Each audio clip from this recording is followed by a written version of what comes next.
क्या आप जानते हैं ऐसा कौन सा इंसान था जिसने अपने पितरों को मुक्ति दिलाने के लिए इतनी विशाल नदी को धरती पर लाया था?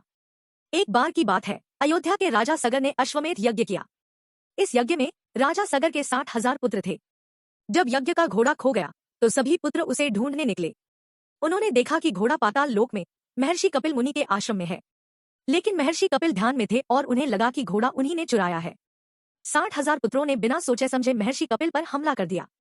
महर्षि का ध्यान भंग हुआ और उन्होंने क्रोध में आकर सभी 60,000 पुत्रों को अपने नेत्रों की अग्नि से भस्म कर दिया। उनकी राख वहीं पड़ी रही। राजा सगर को जब यह पता चला तो उन्होंने अपने पोते अंशुमान को महर्षि कपिल से क्षमा मांगने भेजा। महर्षि कपिल ने अंशुमान को बताया कि उनके पूर्वजों को तभी मोक्ष मिलेगा जब स्वर्ग की पवित्र गंगा नदी धरती पर आकर उनकी राख को स्पर्श करेगी। अंशुमान ने घोर तपस्या की, लेकिन गंगा को धरती पर लाने में सफल नहीं हुए।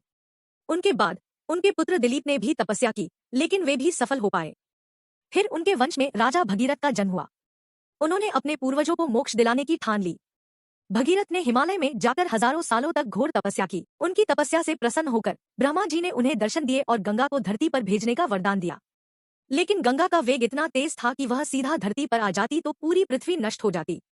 तब भगीरथ ने भगवान शिव से प्रार्थना की। भगवान शिव ने गंगा को अपने सिर पर धारण किया और धीरे धीरे उन्हें अपनी जटाओं से धरती पर प्रवाहित किया। इस तरह राजा भगीरथ के प्रयासों से गंगा धरती पर आई।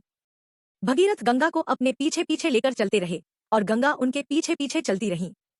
अंत में गंगा उस स्थान पर पहुंची जहां 60,000 पूर्वजों की राख पड़ी थी। गंगा के स्पर्श से सभी पूर्वजों को मोक्ष मिल गया और वे स्वर्ग चले गए। इस तरह राजा भगीरथ ने अपनी दृढ़ता और भक्ति से अपने पूर्वजों को मुक्ति दिलाई। इसी कारण गंगा नदी को भागीरथी के नाम से भी जाना जाता है।